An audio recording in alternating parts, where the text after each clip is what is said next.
সকল আসামির যখন 342 জবানবন্দি শুরুর কথা, এই সময় মুফতি হান্নানকে মৃত্যুদণ্ড কার্যকর করা হয়েছে। ফলে মুফতি হান্নানের 342 স্টেটমেন্ট এই মামলায় আসতে পারেন নাই। আদালতের মাধ্যমে প্রমাণিত হয়েছে জনাব তারেক রহমান সাহেব নির্দোষ এবং তিনি খালাস পেয়েছেন। বাংলাদেশে বিচার আছে, আইনের বিচার আছে, আইনের শাসন আছে, এটা আবার প্রমাণিত হলো। জুলাই হত্যাযজ্ঞের মামলায় রাজসাক্ষী মামুনকে শেখ হাসিনার পক্ষে রাষ্ট্রনিযুক্ত আইনজীবীর জেরা। চলতি মাসেই সাক্ষ্য গ্রহণ শেষ হওয়ার আশা।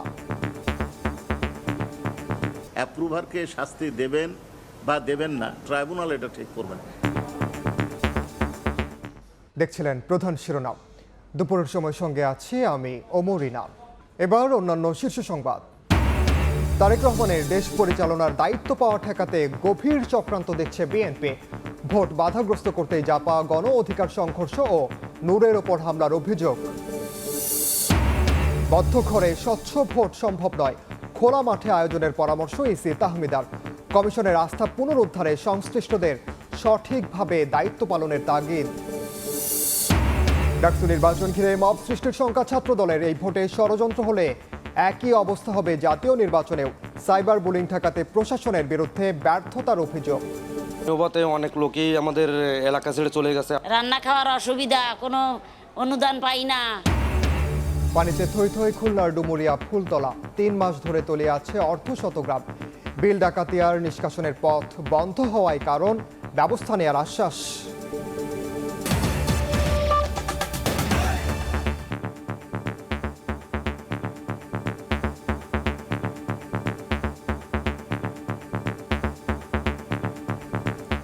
একুশে আগস্ট গ্রেনেড হামলা মামলায় তারেক রহমান, লুৎফুজ্জামান বাবর সহ সব আসামির খালাসের রায় বহাল রেখেছেন আপিল বিভাগ।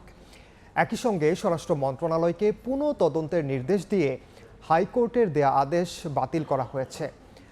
রায়ের পর্যবেক্ষণে বলা হয়, মুফতি হান্নান সহ 12 আসামির স্বীকারোক্তিমূলক জবানবন্দি স্বপ্রণোদিত ছিল না। রায়ে সন্তোষ প্রকাশ করেছেন আসামি পক্ষের আইনজীবীরা। ভয়াবহ এই হামলার তদন্তে নামে বিএনপি, জামাত, জোট সরকার। হরকাতুল জিহাদ নেতা মুফতি হান্নানের স্বীকারোক্তির ভিত্তিতে অভিযুক্ত হন 28 জন।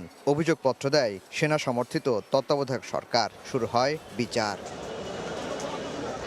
2009 সালে ক্ষমতায় এসে আওয়ামী লীগ নতুন করে তদন্ত শুরু করে। টানা 410 দিন টিএফআই সেলে নিয়ে পুনরায় স্বীকারোক্তি আদায় করা হয় মুফতি হান্নানের। সম্পূরক চার্জশিটে যুক্ত করা হয় তারেক রহমান, লুৎফুজ্জামান বাবর, আলী আহসান, মোহাম্মদ মুজাহিদ সহ আরও অনেককে।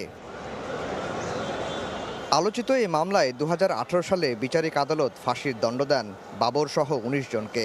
যাবজ্জীবন হয় তারেক রহমান সহ আরও 19 জনের। কিন্তু 2024 সালের 1 ডিসেম্বর ওই রায় বাতিল করে দেন হাইকোর্ট। রায়ে বলা হয়, সম্পূরক চার্জশিট এবং বিচারের পুরো প্রক্রিয়াই ছিল বেআইনি। বৃহস্পতিবার সর্বোচ্চ আদালতের রায়ে চূড়ান্ত পরিসমাপ্তি হলো। মুক্তি মিলেছে তারেক রহমান, লুৎফুজ্জামান বাবর সহ সবার। তারেক রহমান সাহেব সহ অন্যান্য যারা আছেন তারা এই মামলা থেকে বেকসুর খালাস এবং এই মামলায় আর কোনো সাজা কারো নাই। এবং আদালতের প্রতি আমরা কৃতজ্ঞ চিত্তে আদালতের এই রায়কে আমরা স্মরণ করছি। এবং আমি বাংলাদেশের একজন আইনজীবী হিসাবে আমার সুপ্রিম কোর্ট নিয়ে আমি গর্ব অনুভব করি যে আবার প্রমাণিত হলো যে আইনের শাসন আছে। তারেক রহমান সাহেবকে অন্যায়ভাবে এই মামলায় অন্তর্ভুক্ত করেছিলেন। আজকে সর্বোচ্চ আদালতের মাধ্যমে প্রমাণিত হয়েছে জনাব তারেক রহমান সাহেব নির্দোষ এবং তিনি খালাস পেয়েছেন। বাবরের আইনজীবীর দাবি, নির্যাতন করে আদায় করা হয়েছিল মুফতি হান্নানের দ্বিতীয় জবানবন্দি। এছাড়া বাকি 11 আসামির স্বীকারোক্তি স্বপ্রণোদিত ছিল না। মুফতি হান্নানের যে কনফেশন রেকর্ড করা হয়েছে, সেকেন্ড কনফেশন, এটা তখন ছিলেন তিনি কন্ডেম সেলে। কন্ডেম সেল থেকে এনে তার কনফেশন রেকর্ড করা হয়েছে এবং তাকে এক্সিকিউট করে ফেলা হয়েছে 342 জবানবন্দি দেওয়ার আগেই। সকল আসামির যখন 342 জবানবন্দি শুরুর কথা, এই সময় মুফতি হান্নানকে মৃত্যুদণ্ড কার্যকর করা হয়েছে।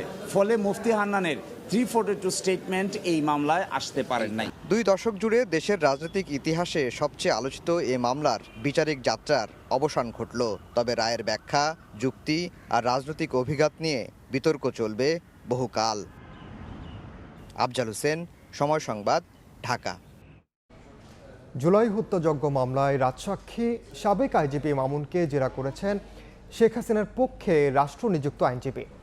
এ সময় প্রসিকিউশনকে উদ্দেশ্য করে আইনজীবী বলেন, দোষ স্বীকার করলেই অপরাধ থেকে রেহাই পাওয়া যায় না। পাল্টা জবাবে প্রসিকিউশন জানান, মামুন ক্ষমা পাবেন কিনা সিদ্ধান্ত আদালতের। চলতি মাসেই সাক্ষ্য গ্রহণ শেষ হওয়ার আশা তাদের। আফজাল হোসেনের আরও একটি রিপোর্ট। রাজসাক্ষী হিসেবে জবানবন্দি দেওয়ার পর শেখ হাসিনা ও আসাদুজ্জামান খান কামালের পক্ষে রাষ্ট্রনিযুক্ত আইনজীবীর জেরার মুখে চৌধুরী আব্দুল্লাল মামুন। বৃহস্পতিবার বেলা 11:30টার দিকে জেরা শুরু হয়। এক পর্যায়ে রাষ্ট্রনিযুক্ত আইনজীবী প্রসিকিউশনকে উদ্দেশ্য করে বলেন, দোষ স্বীকার করলেই অপরাধ থেকে রেহাই পাওয়া যায় না। পাল্টা জবাব দেয় প্রসিকিউশন, বলেন মামুন ক্ষমা পাবেন কিনা সেই সিদ্ধান্ত নেবে আদালত। সাবেক প্রধানমন্ত্রী শেখ হাসিনা এবং সাবেক স্বরাষ্ট্রমন্ত্রী আসাদুজ্জামান খান কামাল তারা কোনো অপরাধ করেছে, তারা কোনো হত্যার সঙ্গে জড়িত, এ কথা তো আমি বলি নাই। আমার কথা হলো উনি দোষ স্বীকার করেছেন যে উনি হত্যার সঙ্গে জড়িত, উনি সকল অপরাধের সঙ্গে জড়িত স্বীকার করেছেন। অতএব যেহেতু তিনি স্বীকার করেছেন, অতএব তিনি ওনার স্বীকারোক্তি অবস্থা থেকে উনি নিষ্কৃতি পাইতে পারেন না। আমার বক্তব্য হলো যে আমার আসামি দ্বয় তারা কোনো অপরাধ করে না, তারা কোনো হত্যার সঙ্গে জড়িতও ছিল না, তারা কোনো নির্দেশও দেয়নি। যে উনি ওনার জবানবন্দিতেই বলেছেন আমি ব্যবস্থা নিইনি, আমার কারণে আমার অধস্তনরা অপরাধ সংগঠন করেছেন, তার দায় আমার। তো দায় যখন উনি স্বীকার করেছেন তখন এই প্রশ্নটা অবান্তর। কেউ দায় স্বীকার করলেই তাকে শাস্তি দেওয়া যাবে কিনা, সেই ক্ষেত্রে আমাদের বক্তব্য পূর্বেও আপনাদেরকে যেটা বলেছি এখনও বলছি, অ্যাপ্রুভারকে শাস্তি দেবেন বা দেবেন না তার বক্তব্য কতটুকু গ্রহণ করবেন অনারেবল ট্রাইব্যুনাল এটা ঠিক করবেন। প্রসিকিউশন বলছে এ মাসের শেষে অথবা আগামী মাসের শুরুর দিকে শেষ হবে জুলাই আগস্টের হত্যাযজ্ঞের মামলায় শেখ হাসিনা ও কামালের বিরুদ্ধে সাক্ষ্য গ্রহণ। হয় এই মাসের শেষ সপ্তাহে অথবা আগামী মাসের প্রথম সপ্তাহে আমাদের প্রসিকিউশনের সাক্ষ্য গ্রহণ শেষ হবে।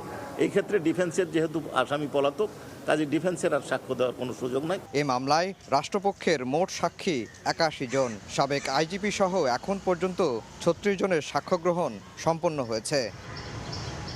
আফজাল হোসেন, সময় সংবাদ, ঢাকা। বিএনপি ও তারেক রহমানকে ঠেকাতে নির্বাচন নিয়ে ষড়যন্ত্র চলছে বলে মন্তব্য করেছেন দলটির নেতারা। কোনো চক্রান্তে এই ভোট বানচাল করা যাবে না উল্লেখ করে সব অপতৎপরতা রুখে দেওয়ার হুঁশিয়ারি দেন তারা। যারা নির্বাচন বর্জনের কথা বলে তারা শেখ হাসিনার সুরে কথা বলছে বলেও মন্তব্য বিএনপি নেতাদের। চলমান রাজনৈতিক অস্থিরতা ও আইনশৃঙ্খলা পরিস্থিতি নিয়ে উদ্বিগ্ন বিভিন্ন রাজনৈতিক। এই পরিস্থিতি থেকে উত্তরণের একমাত্র পথ হিসেবে দ্রুত নির্বাচন আয়োজনের দাবি জানিয়ে আসছে বিএনপি সহ অন্যান্যরা। জাতীয় প্রেস ক্লাবের সামনে নির্বাচন নিয়ে ষড়যন্ত্রের প্রতিবাদে গণতন্ত্র ফোরামের প্রতিবাদ সভায় যোগ দেন বিএনপি চেয়ারপারসনের উপদেষ্টা জয়নুল আবেদিন ফারুক। এ সময় তিনি বলেন, নির্বাচন বানচালের ষড়যন্ত্রে লাভবান হবেন শেখ হাসিনা আর দিল্লি। বাংলাদেশের গণতন্ত্র প্রতিষ্ঠার একটা পথ সুগম হচ্ছে, সেই পথকে বাধা দেওয়ার আবার আপনারা ষড়যন্ত্র শুরু করেছেন। এই ষড়যন্ত্র আপনাদের কোনো লাভ হবে না, লাভ হবে দিল্লি, লাভ হবে শেখ হাসিনা। প্রেস ক্লাবে আরেক অনুষ্ঠানে যোগ দিয়ে বিএনপির ভাইস চেয়ারম্যান শামসুজ্জামান দুদু বলেন, নির্বাচনে বিএনপিকে বাধা দিতে এবং তারেক রহমান যেন দেশ পরিচালনা করতে না পারেন সেজন্য ষড়যন্ত্র চলছে। বিএনপিকে ঠেকানোর জন্য তারেক রহমান সাহেব যেন আগামী দিনের নেতৃত্বে মানে দেশ পরিচালনার নেতৃত্বে না আসতে পারে, প্রধানমন্ত্রী না হতে পারে, যত বড় ষড়যন্ত্রই হোক আর যত বড় ফ্যাসিস্টরা যত টাকা এখানে বিনিয়োগ করুক না কেন, নির্বাচন হতেই হবে, নির্বাচন হতেই হবে, নির্বাচন হতেই হবে। একই স্থানে জন অধিকার পার্টির আলোচনা সভায় অংশ নেন বিএনপি স্থায়ী কমিটির সদস্য আমির খসরু মাহমুদ চৌধুরী। এ সময় তিনি বলেন, যারা নির্বাচনে না আসার কথা বলে তারা হাসিনার মতো আচরণ করছে। শেখ হাসিনার বিরুদ্ধে একসাথে আন্দোলন করেছি, তাই বলে এখন আমাদের সবকিছু চিন্তা ভাবনা দর্শন এক জায়গায় এসে গেছে, এটা একটা ভুল চিন্তা। এই জন্য অনেকে বলছে ও আন্দোলনরতদের মধ্যে এখন একটা বিভেদ সৃষ্টি হয়েছে। আমি তো কোনো বিভেদ দেখতে পাচ্ছি না। রায়তুল ইসলাম শুভ, সময় সংবাদ, ঢাকা। বদ্ধ ঘরে স্বচ্ছ ভোট সম্ভব নয় বললেন নির্বাচন কমিশনার তাহমিদ আহমেদ। এজন্য খোলা মাঠে ভোট করার পরামর্শ দিয়েছেন তিনি। গণমাধ্যম নীতিমালা নিয়ে সাংবাদিকদের সঙ্গে মতবিনিময় সভায় এ কথা বলেন ইসি তাহমিদা।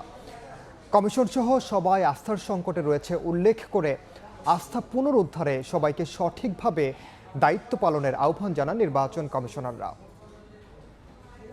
ভোটের দিন সাংবাদিকরা কি করতে পারবেন আর কি করতে পারবেন না এমন বেশ কিছু বিধান রেখে নির্বাচনী সংবাদ সংগ্রহে গণমাধ্যম কর্মীদের জন্য নীতিমালা প্রণয়ন করেছে নির্বাচন কমিশন। তবে এই নীতিমালা গণমাধ্যম কর্মীদের অবাধ বিচরণে কোথাও কোথাও বাধা সৃষ্টি করতে পারে এমন শঙ্কা থেকে গত মাসে প্রধান নির্বাচন কমিশনারের কাছে স্মারকলিপি সহ সংশোধনী প্রস্তাব দেয় ইসিবিটের সংগঠন আরএফইডি। বৃহস্পতিবার গণমাধ্যম নীতিমালা নিয়ে সাংবাদিকদের সঙ্গে মত বিনিময় করে কমিশন। অনুষ্ঠানে যোগ দেন 4 কমিশনার সহ ইসি সচিব। নির্বাচনের দিন গণমাধ্যমের সংবাদ সংগ্রহে নানা প্রতিবন্ধকতার কথা তুলে ধরেন সাংবাদিকরা।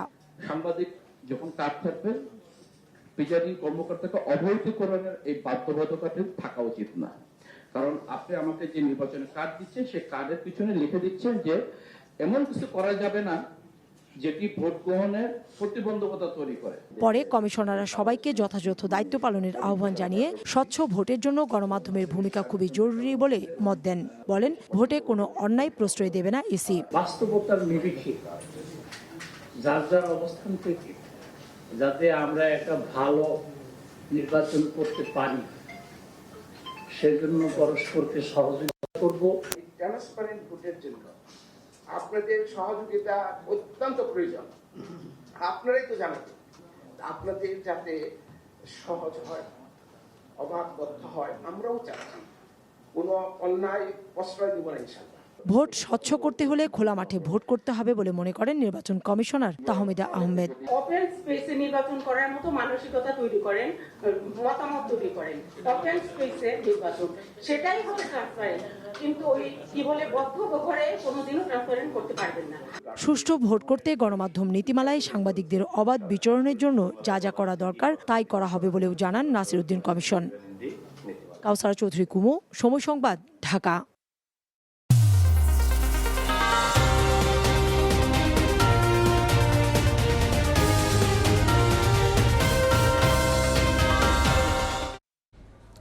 মব তৈরি করে ডাকসুর ভোট বানচালের আশঙ্কা প্রকাশ করেছেন ছাত্রদল সমর্থিত প্যানেলের ভিপি প্রার্থী আবিদুল ইসলাম খান।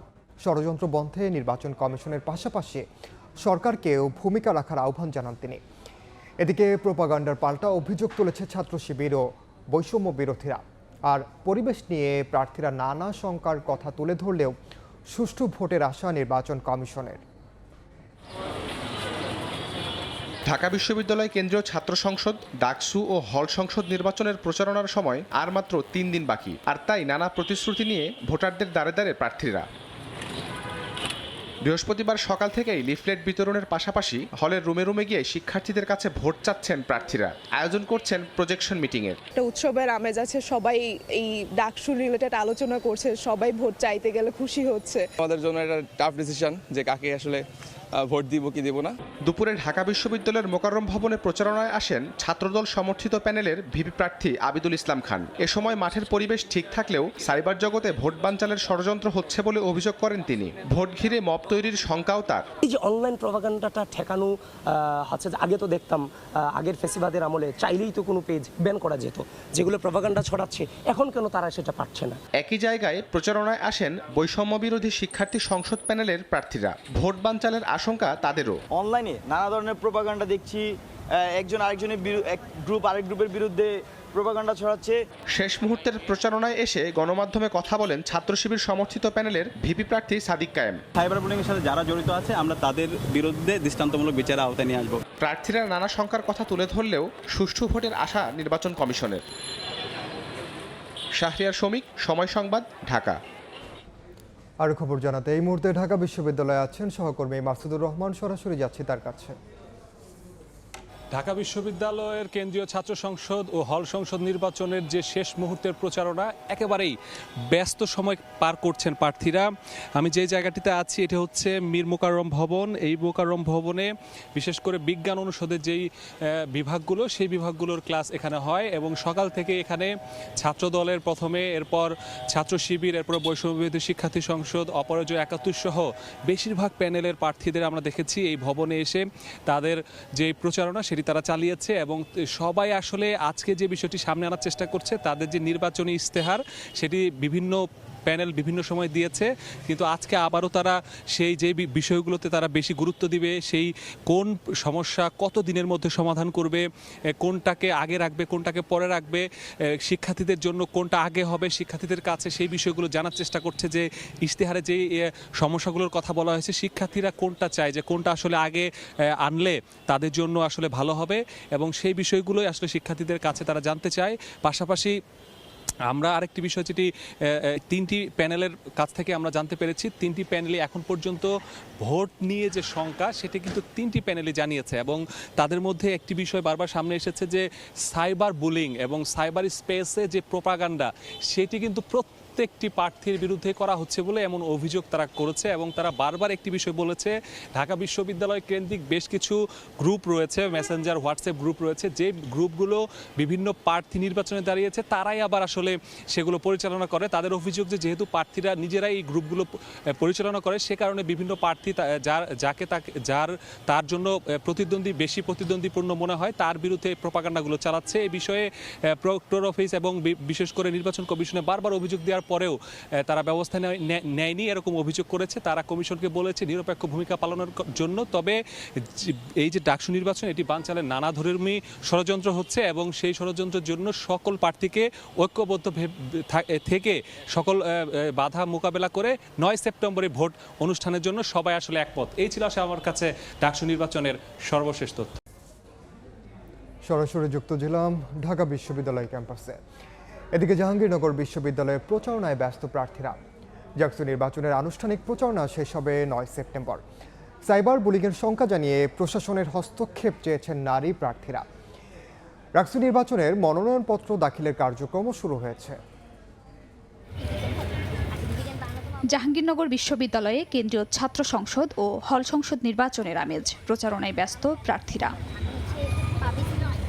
বৃহস্পতিবার সকাল থেকে ক্যাম্পাসের বিভিন্ন হল, মুরাদ চত্বর, গার্জিয়ান পয়েন্ট সহ বিভিন্ন পয়েন্টে প্যানেল ভিত্তিক ও স্বতন্ত্র প্রার্থীরা প্রচারণায় অংশ নেন। এ সময় তারা লিফলেট বিতরণ করেন। ডাকসু কেন্দ্রীয় সংসদ নির্বাচন নিয়ে নারী প্রার্থীরা সাইবার বুলিংয়ের শঙ্কা প্রকাশ করে বলেন, সাইবার বুলিং বন্ধে প্রশাসনের হস্তক্ষেপ চান তারা। এই নির্বাচনের আনুষ্ঠানিক প্রচারণা শেষ হবে 9 সেপ্টেম্বর। আমাদের ছবি বা ভিডিও নেওয়ার মাধ্যমে অনলাইনে স্ল্যাট শেমিং বা বুলিং বা ট্যাগিংয়ের একটা প্রবণতা দেখা যাচ্ছে, যার কারণে আমরা সরাসরি স্টুডেন্টদের কাছে পৌঁছাতে পারতেছি না।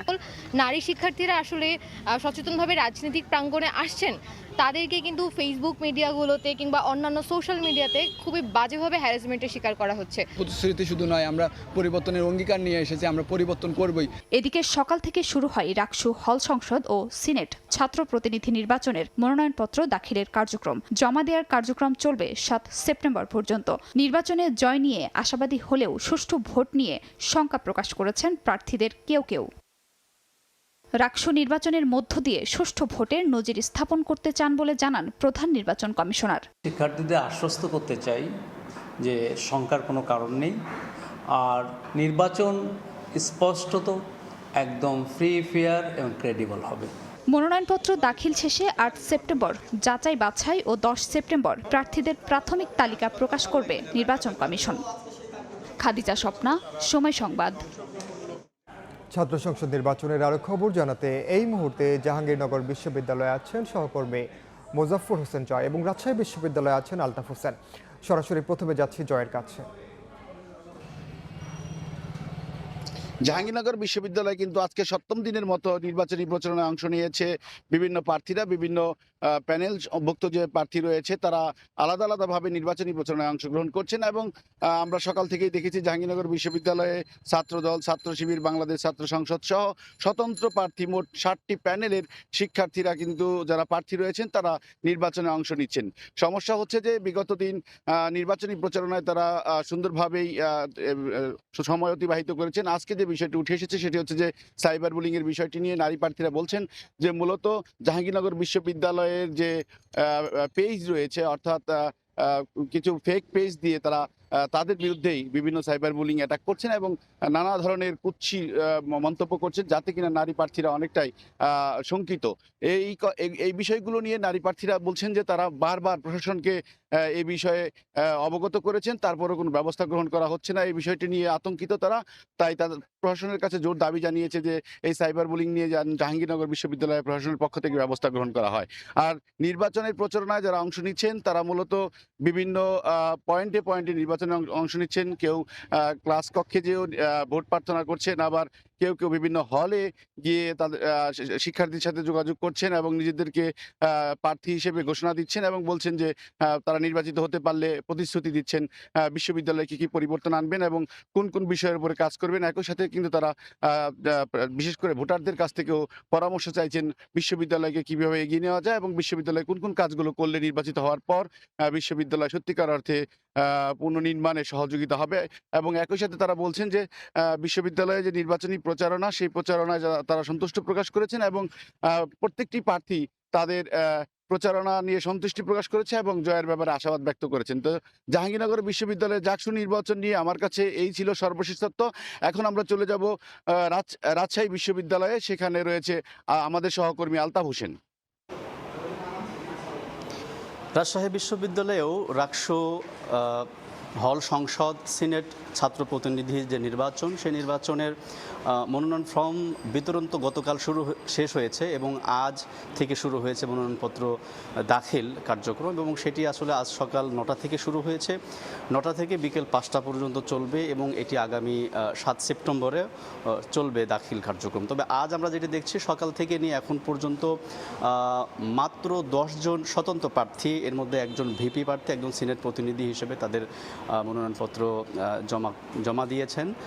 বাকি আমরা যেটি জানি যে আসলে গতকাল পর্যন্ত 3 দফা যে মনোনয়নপত্র বিতরণের যে তারিখটা সেটি বাড়ানোর পর গতকাল বিকেল পর্যন্ত কিন্তু শুধুমাত্র রাকসু এবং সিনেট প্রতিনিধিতে মোট 466 জন প্রার্থী মনোনয়নপত্র গ্রহণ করে বা তারা নেয় এবং এর বিপরীতে এছাড়া হল সংসদের কিন্তু 700 জন প্রার্থী কিন্তু মনোনয়নপত্র উত্তোলন করেন। তবে এর বিপরীতে আমরা দেখছি মাত্র আজকে 10 জন মনোনয়নপত্র জমা দিয়েছে, দাখিল করেছে এবং যেটি বলা হচ্ছে বা ধারণা করা হচ্ছে এবং নির্বাচন কমিশন থেকেও অনেকে বলছেন যে আসলে আজ প্রথম দিন হিসেবে এই জন্য হয়তো অনেকেই একটু অপেক্ষা করছেন। আজ এখন তো আসলে বিরতি চলছে দুপুরের খাবারের, বিকেল নাগাদ একটু হয়তো ভিড় বাড়বে। এর পাশাপাশি আগামী 7 সেপ্টেম্বর অর্থাৎ রোববার, সেদিন হয়তো আরও বেশি প্রার্থী আসবে, বিশেষ করে ছাত্র সংগঠন যেগুলো আছে, এছাড়া প্যানেল হিসেবে যারা আছেন তারা হয়তো মনোনয়নপত্র দাখিল করবেন। তো এখন পর্যন্ত এই ছিল রাজশাহী ইউনিভার্সিটিতে রাকসু এবং সিনেট প্রতিনিধি ও হল সংসদ নির্বাচনের সবশেষ খবর। ছাত্র সংসদ নির্বাচনের খবর জানতে সরাসরি যুক্ত ছিলাম জাহাঙ্গীরনগর বিশ্ববিদ্যালয় এবং রাজশাহী বিশ্ববিদ্যালয়। শিক্ষার্থী হামলার ঘটনায় দায়িত্বহীনতার অভিযোগ তুলে প্রক্টোরিয়াল বডির পদত্যাগের দাবিতে বিক্ষোভ করেছেন চট্টগ্রাম বিশ্ববিদ্যালয়ের শিক্ষার্থীরা। অন্যদিকে অবকাঠামোগত উন্নয়ন, আয়তন বৃদ্ধি ও পরিবহন সংকট সহ 3 দফা দাবি আদায়ে মহাসড়ক অবরোধ করে বিক্ষোভ করেন বরিশাল বিশ্ববিদ্যালয়ের শিক্ষার্থীরা। এতে যানজটে দুর্ভোগে পড়েন যাত্রী ও চালকেরা। স্লোগানে মুখর ক্যাম্পাস, 7 দফা দাবিতে উত্তাল চট্টগ্রাম বিশ্ববিদ্যালয়। বৃহস্পতিবার সকালে বিশ্ববিদ্যালয়ের 0 পয়েন্ট থেকে মিছিল নিয়ে প্রক্টর অফিসের সামনে অবস্থান নেন শিক্ষার্থীরা। এ সময় স্থানীয়দের সঙ্গে শিক্ষার্থী হামলার ঘটনায় প্রক্টরের দায়িত্বহীনতার অভিযোগ তোলেন তারা। এজন্য প্রক্টোরিয়াল বডির পদত্যাগ সহ 7 দফা দাবি জানান আন্দোলনকারীরা। যারা ঘটনার সাথে পর্যায়ক্রমে জড়িত হয়ে যায়, ওইদিকে বাসায় ছিল, তারা চরম নিরাপত্তাহীনতায় ভুগছে। তাদেরকে রেপ করে হত্যার হুমকি করা হচ্ছে। 1500 উপরে আহত বা 500 উপরে গুরুতর আহত, একমাত্র শুধু এই প্রক্টরের ব্যর্থতার কারণে। এলাকাবাসী এবং বিশ্ববিদ্যালয়ে যে সমন্বয় টিম, সেখানে যেন অন্তর্ভুক্তিমূলক টিম হয়। অন্যদিকে 3 দফা দাবি আদায়ে ফের বরিশাল কুয়াকাটা মহাসড়ক অবরোধ করে বিক্ষোভ করেন বরিশাল বিশ্ববিদ্যালয়ের শিক্ষার্থীরা। এ সময় দীর্ঘ যানজট সৃষ্টি হয়, ভোগান্তিতে পড়েন যাত্রীরা। আন্দোলনরত শিক্ষার্থীদের অভিযোগ, প্রায় 1 মাস ধরে তারা বিশ্ববিদ্যালয়ের অবকাঠামো উন্নয়নে শান্তিপূর্ণ কর্মসূচি করে আসলেও কোনো সমাধান হচ্ছে না। 3 দফা দাবি নিয়ে আন্দোলন করতেছি, প্রশাসন থেকে শুরু করে রাষ্ট্রপক্ষের কোনো রকম ভ্রুক্ষেপ আমাদের প্রতি নাই। আমরা বাধ্য হয়ে সড়কে আসি। বঞ্চিত দীর্ঘদিন ধরে সেই আন্দোলন করার পরেও আমরা কিন্তু সেই জায়গা থেকে কোনো রেসপন্স পাচ্ছি না। যদি আমাদের দাবি মানা না হয়, প্রজ্ঞাপন জারি করা না হয়, আমরা স্থায়ী ব্লক করে দিতে পরবর্তীতে বাধ্য হব। এছাড়া মঙ্গলবার রাজশাহী বিশ্ববিদ্যালয়ের হলে রাত 11টার পর প্রবেশ করা ছাত্রীদের নিয়ে কটূক্তি করে ফেসবুকে স্ট্যাটাস দেন ছাত্রদল নেতা আনিসুর রহমান মিলন। এর প্রতিবাদে বুধবার রাতে বিক্ষোভ করেন জুলাই 36 হলের শিক্ষার্থীরা। এ ঘটনায় ওই নেতাকে বহিষ্কার করেছে ছাত্রদল। ফাহরি ফারজানা, সময় সংবাদ। দুপুরের সময় আরও থাকছে।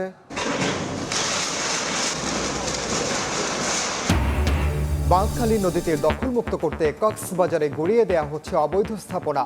ব্যারিকেড দিয়ে স্থানীয় জনতার বিক্ষোভ। ফুটপাত দখলমুক্ত করতে ফরিদপুরে অভিযান।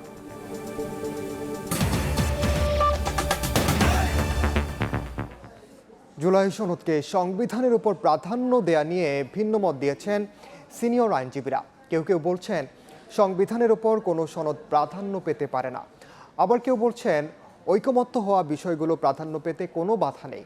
অতীতে এমন বহু নজির রয়েছে। যদিও জুলাই সনদ নিয়ে কোনো আদালতে প্রশ্ন তোলা যাবে না অঙ্গীকারনামায় এমন বিধান রাখা না রাখার প্রয়োজনীয়তা দেখছেন না কোনো আইনজীবী। কেননা প্রশ্ন তোলা যাবে না এমন অনেক বিধান রাখার পরও আদালতে চ্যালেঞ্জ হয়েছে, বাতিল হয়েছে, এরকম অনেক উদাহরণ রয়েছে। আফজাল হোসেনের রিপোর্ট। রাজনৈতিক দলগুলোর মতভিন্নতার কারণে আটকে আছে জুলাই জাতীয় সনদ। নতুন করে আবার আলোচনায় বসতে যাচ্ছে জাতীয় ঐকমত্য কমিশন। একদিকে মৌলিক 1 ডজনেরও বেশি বিষয়ে নোট অব ডিসেন্ট, অন্যদিকে সংস্কার প্রস্তাব বাস্তবায়ন ও জুলাই সনদকে আইনি ভিত্তি দেয়া নিয়ে অনৈক্য। সব মিলিয়ে শঙ্কার মধ্যে পড়েছে সনদ বাস্তবায়ন। জুলাই সনদকে সংবিধানের উপরে প্রাধান্য দেয়া, সনদের ব্যাখ্যার ক্ষমতা আপিল বিভাগের হাতে ন্যস্ত করা এবং জুলাই সনদের কোনো বিধান নিয়ে আদালতে প্রশ্ন তোলা যাবে না, বাস্তবায়নের অঙ্গীকারনামায় এই 3টি বিষয় নিয়েই মূলত মতভিন্নতা। এ বিষয়ে বিভিন্ন মতের সিনিয়র আইনজীবীদের সঙ্গে কথা বলে 2টি বিষয়ে কাছাকাছি মত পাওয়া গেছে। তবে মতের ভিন্নতা রয়েছে সনদকে সংবিধানের উপরে প্রাধান্য দেয়া না দেয়া নিয়ে। আমি মনে করি সেটা কারো সিনিয়র 2জন আইনজীবী বলছেন সংবিধানের উপর কোনো কিছুই প্রাধান্য পেতে পারে না। এ ধরনের প্রস্তাব বাস্তবায়নযোগ্য নয়। রাজনৈতিক দলগুলোর লিখিত একটা রাজনৈতিক দলিল দেশের একটা সংবিধানের উপরে প্রাধান্য পাবে, এটি নিশ্চয়ই কারো প্রত্যাশিত ছিল না এবং আমার মনে করি সেটা কখনো বাস্তবায়নযোগ্য হবে না। সংবিধানের উপরে অন্য কোনো সনদ বা ডিক্লারেশন, আইন, বিধি, অর্ডিন্যান্স কোনো কিছু যেতে পারে না। তাদের সঙ্গে একমত নন এই 2জন আইনজীবী। তারা বলছেন অতীতে এরকম বহু নজির রয়েছে, রাজনৈতিক সমঝোতা হলে সব সম্ভব। জুলাই সনদ একটা গণ অভ্যুত্থানের ফল। অতীতেও আমাদের দেশে সংবিধানের উপরে অনেক কিছুকেই প্রাধান্য দেওয়া হয়েছে, সকল বিষয় নয়। ওই সমস্ত বিষয়, যে সমস্ত বিষয় সাংঘর্ষিক, মার্শালের মাধ্যমে যদি এটা করা যায়, অভ্যুত্থানের উপরে করা যাবে না কেন? গত 16 বছরে আমরা দেখেছি না সেই কনস্টিটিউশনের প্রভিশনগুলো কিভাবে দলিত মথিত হয়েছে, কেউ তো তখন কথা বলেনি। সুতরাং কনস্টিটিউশনের উপরে স্থান দেওয়া না দেওয়া এটা ওনারা বিজ্ঞজনরা বুঝবেন। দ্রুততম সময় এটা শেষ করেন, করে বাকি যে প্রায়োরিটিগুলো আছে সেটা করেন, না হলে রাষ্ট্র হিসাবে আমরা বিপদগ্রস্ত হয়ে যাব। যদিও জুলাই সনদ নিয়ে কোনো আদালতে প্রশ্ন তোলা যাবে না এমন বিধান রাখা না রাখার কোনো প্রয়োজনীয়তাই দেখছেন না 4জন আইনজীবী। যেখানে প্রশ্ন তোলা যাবে না, যে সমস্ত আইনে বলা থাকে, সেখানেই কিন্তু প্রশ্ন তোলার সুযোগটা বেশি তৈরি হয়। আদালত মনে করে যে যেহেতু প্রশ্ন তোলা যাবে না, সুতরাং আমাদের এই প্রশ্নের সমাধান করতে হবে যে প্রকৃতপক্ষে এই কাজটি এক্সিকিউটিভ কিংবা নির্বাহী বিভাগ কিংবা বিচার বিভাগ সঠিকভাবে করেছে কিনা। বলেছে আগে যে সমস্ত জায়গায়, সেগুলো আদালতে চ্যালেঞ্জ হয়েছে এবং বাতিলও হয়েছে। ফলে এখানে আদালতে চ্যালেঞ্জ করা যাবে না, এটা বলা না বলার মধ্যে কোনো পার্থক্য আছে বলে আমি মনে করি না। সুপ্রিম কোর্টের যে ইনহেরেন্ট পাওয়ার, সেই পাওয়ারে কেউ কখনো কিছু চ্যালেঞ্জ করতে চাইলে সে চ্যালেঞ্জ করতে পারবে। আপনি যে ইনডেমনিটি দেন না কেন, ওই ইনডেমনিটি অর্ডিন্যান্সটাও চ্যালেঞ্জ করতে পারবে। জুলাই সনদ আপনি যদি এই সংবিধানে দেন, সেটাও চ্যালেঞ্জ করতে পারবে। যে কোনো ব্যক্তির সাংবিধানিক আদালতে যে কোনো আইন, সাংবিধানিক কোনো বিধান, কোনো বিধি, কোনো আইন, কোনো অর্ডিন্যান্স সব কটাকেই চ্যালেঞ্জ করা যায়। আগামী 15 সেপ্টেম্বরের মধ্যে জুলাই জাতীয় সনদ চূড়ান্ত করতে চায় জাতীয় ঐকমত্য কমিশন। আফজাল হোসেন, সময় সংবাদ, ঢাকা। খুলনার ডুমুরিয়া ফুলতলায় অবস্থিত দেশের অন্যতম বৃহৎ বেল ডাকাতিয়া সহ অর্ধশত গ্রামের মানুষ পানিবন্দী জীবন কাটাচ্ছেন। 3 মাসেরও বেশি সময় ধরে হাজার হাজার একর মাছের ক্ষেত ও সবজি ক্ষেত পানিতে তলিয়ে আছে। জলাবদ্ধতা নিরসনে বিল ডাকাতিয়ার পানি নিষ্কাশনে পরিকল্পনার কথা জানিয়েছে পানি উন্নয়ন বোর্ড। আব্দুল হালিমের ক্যামেরায় তানজিম আহমেদের রিপোর্ট। প্রাকৃতিক দুর্যোগে ভাঙেনি বাঁধ, ঘটেনি কোনো বিপর্যয়, তবু মাসের পর মাস পানিবন্দী জীবন বিল ডাকাতিয়ার কয়েক লাখ মানুষের। অল্প বৃষ্টিতেই বাড়ে পানি, বন্ধ হয় হাজারো পরিবারের রান্না খাওয়া, রাত কাটে নির্ঘুম। খুলনার ডুমুরিয়া ও ফুলতলা উপজেলার অর্ধশত গ্রাম নিমজ্জিত পানিতে, কোনো কোনো জায়গায় রাস্তাও পানির নিচে, তলিয়ে গেছে একাধিক বিদ্যালয় চত্বর। দীর্ঘদিনেও পানি না নামায় নষ্ট হয়ে গেছে কয়েক কোটি টাকার ফসল, ভেসে গেছে ঘেরের মাছ। অভাব অনটন আর রোগে শোকে দিন কাটছে স্থানীয়দের। জীবন বাঁচাতে ও সুস্থ থাকতে জলাবদ্ধতার স্থায়ী নিরসন ছাড়া দ্বিতীয় কোনো দাবি নেই তাদের। পানি অভাবে অনেক লোকই আমাদের এলাকা ছেড়ে চলে গেছে। রান্না খাওয়ার অসুবিধা, কোনো অনুদান পাই না, কি করে বসবাস করব? থাকতে পারবো না, এই দেশে দান চালু হয় না, কিছু না, কি করে থাকবো? অনেকে অসুস্থ হয়ে যাচ্ছে দীর্ঘদিন পানিতে চলার কারণে। ডাক্তার ওখানে নিয়ে যাবো এরকম সুযোগ আমাকে নেই। ছেলে মেয়ের পড়াশোনারও কষ্ট, চলাফেরারও কষ্ট, গেরবেরিতে বাসে যায় প্রত্যেক বছর। বিল ডাকাতিয়ায় পানি নিষ্কাশনের একমাত্র মাধ্যম শোলমারী নদীর 10 ভেন্টে স্লুইস গেট। একাধিক প্রকল্পে বিভিন্ন সময় পানির প্রবাহ স্বাভাবিক রাখার চেষ্টা করা হলেও শোলমারী নদী মরে যাওয়ায় এবং স্লুইস গেটের সামনে অতিরিক্ত পলি জমায় ভয়াবহ জলাবদ্ধতা সৃষ্টি হয় জনপদে। তবে বিল ডাকাতিয়ার জলাবদ্ধতা নিরসনে নানা উদ্যোগ ও পরিকল্পনার কথা জানিয়েছে পানি উন্নয়ন বোর্ড। জলাবদ্ধতা নিরসনের জন্য একটা ফিজিবিলিটি স্টাডি চলমান রয়েছে। স্টাডির সুপারিশের আলোকেই প্রকল্পটা প্রণয়ন করা হবে, যাতে এই বৃহত্তর বিল ডাকাতি এলাকার জলাবদ্ধতা নিরসন করা সম্ভব হয়। পানি নিষ্কাশন করা গেলে বিল ডাকাতিয়ায় 30,000 হেক্টর জমিতে চাষাবাদ সম্ভব হবে। প্রকল্প যায়, প্রকল্প আসে, হাজার কোটি টাকা ব্যয়ও হয়, তবে সুফল মেলে না জনপদে। তবুও এই অঞ্চলের মানুষ আশায় বাঁচে অভিশাপ হয়ে ওঠা বিল ডাকাতিয়া আবারও আশীর্বাদে রূপান্তর হবে। খুলনা থেকে তানজিম আহমেদ, সময় সংবাদ। দুপুরের সময় আরও থাকছে। দাবানলে জ্বলছে যুক্তরাষ্ট্রের ক্যালিফোর্নিয়া। 13,000 একর বনাঞ্চলে ছড়িয়ে পড়েছে আগুন, পুড়ে ছাই বাড়িঘরও, ক্ষতিগ্রস্ত ঐতিহাসিক স্থাপনা।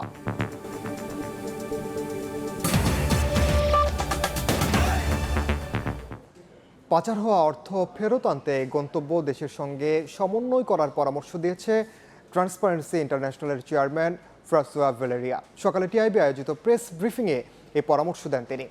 এদিকে টিআইবির নির্বাহী পরিচালক বলেন, গত 1 বছরে অর্থ পাচার নিয়ন্ত্রণে থাকলেও পুরোপুরি বন্ধ হয়নি।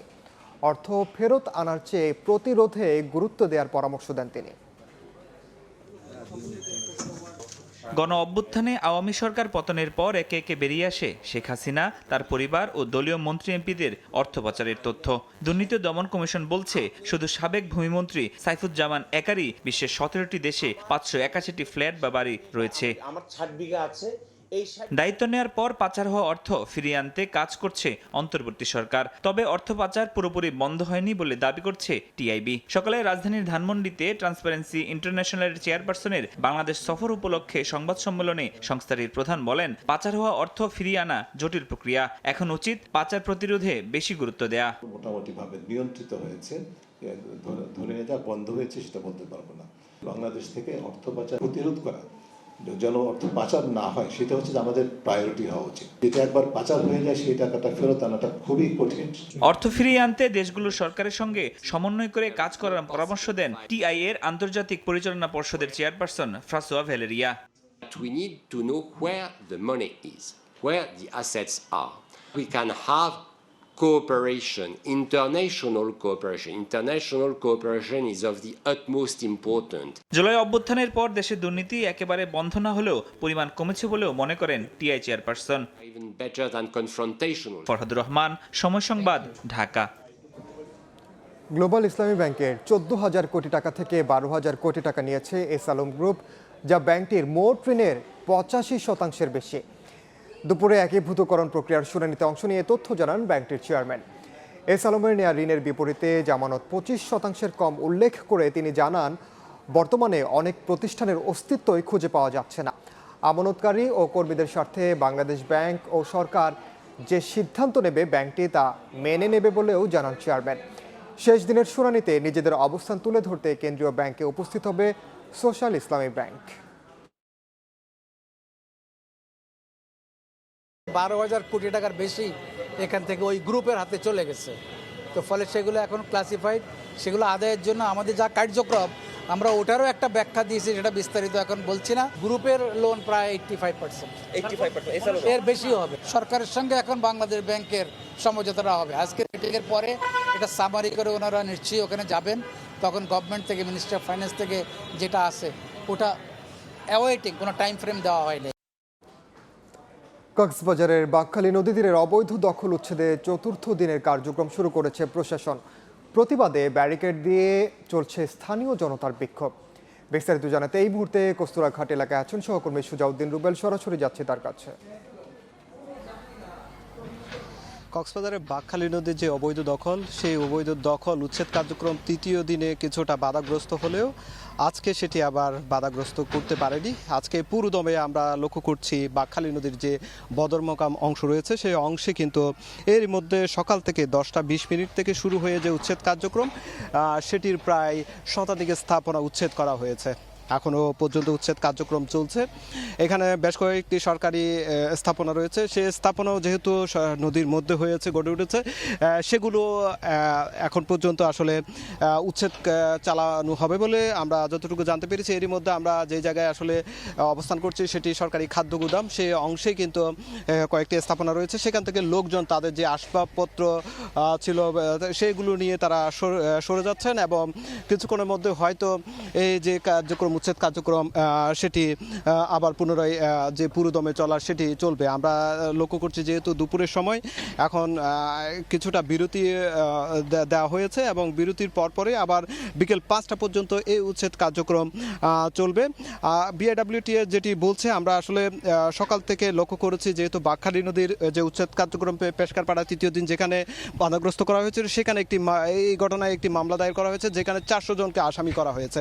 তবে আজকেও আমরা সকাল থেকে লক্ষ্য করছি যে জায়গায় বাধাগ্রস্ত হয়েছিল সেই জায়গায় আজকে বৈদ্যুতিক খুঁটি বাঁশ ফেলে ব্যারিকেড দেওয়া হয়েছে এবং সেখানে জনগণ, স্থানীয় যারা স্কুল শিক্ষার্থী শুরু করে স্থানীয় শত শত যারা বাসিন্দা রয়েছে তারা কিন্তু সড়কে শুয়ে পড়েছে এবং আন্দোলন করছে, তারা বিক্ষোভ করছে। আবার দুপুর 12টা পর্যন্ত কিন্তু সেখানে যে বাজারঘাট অংশ রয়েছে সেখানে যে দোকানপাট বন্ধ রাখা হয়েছিল। এভাবেই কিন্তু উত্তেজনা, একদিকে উত্তেজনা চলছে, তারপরে প্রশাসন তারা তাদের যে উচ্ছেদ কার্যক্রম সেটি অব্যাহত রাখছে। এখন পর্যন্ত গত 4 দিনে 4 শতাধিক স্থাপনা গুড়িয়ে দেওয়া হয়েছে বলে বিআইডব্লিউটির পক্ষ থেকে জানা রয়েছে। তো এ ছিল আমার কাছে সবশেষ।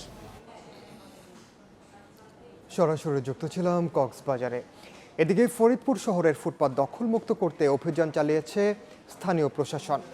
দুপুরে শহরের জনতা ব্যাংকের মোড়, থানা রোড, নিউ মার্কেট এলাকাসহ বিভিন্ন এলাকায় অভিযান চালায় সদর উপজেলা প্রশাসন, পুলিশ ও পৌরসভা কর্তৃপক্ষ। এ সময় সড়কের দুপাশে ফুটপাত দখল করে থাকা বিভিন্ন দোকান ও স্থাপনা সরিয়ে দেওয়া হয়। পরে যান চলাচল স্বাভাবিক হতে শুরু করে। ভবিষ্যতেও এ ধরনের অভিযান অব্যাহত থাকবে বলে জানান কর্মকর্তারা।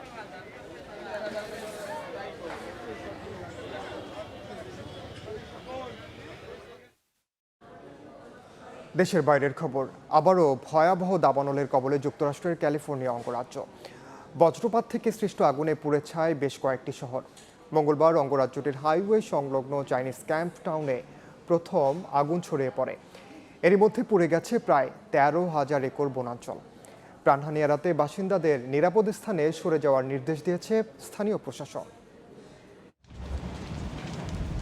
দাউ দাউ করে জ্বলছে যুক্তরাষ্ট্রের ক্যালিফোর্নিয়া অঙ্গরাজ্যের 2টি কাউন্টি। পুড়ে ছাই প্রায় 13,000 একর বনাঞ্চল। পুড়ে গেছে বেশ কিছু বসতবাড়িও। তীব্র বাতাস ও শুষ্ক আবহাওয়ার কারণে আগুন নিয়ন্ত্রণে আনতে বেগ পেতে হচ্ছে বলে জানিয়েছে দমকল বাহিনী। California department of forestry and fire প্রোটেকশনের তথ্য অনুযায়ী মঙ্গলবার রাতে একটি চাইনিজ ক্যাম্প টাউনে বজ্রপাত থেকে অন্তত 22টি জায়গায় প্রথমে আগুনের সূত্রপাত। ধীরে ধীরে তা বিভিন্ন জায়গায় ছড়িয়ে পড়ে। টুওলোমি ও ক্যালাভেরাস কাউন্টির বাসিন্দাদের নিরাপদ স্থানে সরে যাওয়ার নির্দেশ দেওয়া হয়েছে। দাবানলে শুধু বসতবাড়ি নয়, ক্ষতিগ্রস্ত হয়েছে ঐতিহাসিক স্থাপনাও। পুড়ে গেছে চাইনিজ ক্যাম্প টাউনের বিভিন্ন অংশ ও পাহাড়চূড়ার পুরানো কবরস্থান। বর্তমানে 600-র বেশি দমকলকর্মী আগুন নিয়ন্ত্রণে কাজ করছেন। আকাশ থেকে বিমান দিয়ে রাসায়নিক পদার্থ ছিটিয়ে আগুন নিয়ন্ত্রণে আনার চেষ্টা করছেন তারা। ইয়াসমিন অনন্যা, সময় সংবাদ। এ পর্যায়ে শীর্ষ সংবাদগুলো জানিয়ে দিচ্ছি আরেকবার। তারেক রহমানের দেশ পরিচালনার দায়িত্ব পাওয়া ঠেকাতে গভীর চক্রান্ত দেখছে বিএনপি। ভোট বাধাগ্রস্ত করতে এই জাপা গণ অধিকার সংঘর্ষ ও নূরের উপর হামলার অভিযোগ এবং প্রচারণার পাল্টাপাল্টি অভিযোগে সরগরম ঢাকা বিশ্ববিদ্যালয়। মাপ করে নির্বাচন বানচালের শঙ্কা ছাত্রদলের, অনলাইন প্রোপাগান্ডার অভিযোগ শিবির ও বৈষম্য বিরোধীদের। এই ছিল দুপুরের সময়ের সঙ্গে থাকুন সময়ে।